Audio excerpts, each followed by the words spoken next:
जय जगन्नाथ सांग मैंने सका सका ट्रेन तो आसुली देखी आज आसिक आम पहुँची गलु नंदनकानन देखु आम दुईटी प्रथम आसिक पहुँचिकी दुईटी बाघ देखिलु।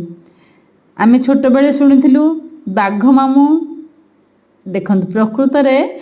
आखिरे न देखिले विश्वास हेनी एत बड़ बड़ मुझे आगु नंदनकानन आसी किंतु देखु एत बड़ बड़ देखला बेलू को डर लगुच दूर तो एत भयंकर देखा जाती आउ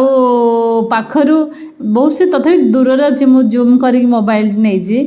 बहुत सुंदर लगुच देखला बेलू प्रकृत में भगवान एते बड़ होती से दुईटी बाघ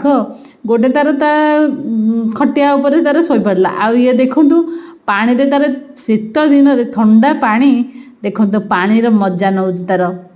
पानी भितर केमती बुली बुली बुली सेपट साइड रे आ गोटे बाघ अच्छी से ताकू देखी देखी देखी देखी जाऊँगी देखु पूरा बिंदास रे तार पानी भितर पशि पशिकी चली देखु पशि केमती रड़ी भी छाड़ू वाव देखु केमती पहरुची वाव बहुत बढ़िया लगुच। जय जगन्नाथ।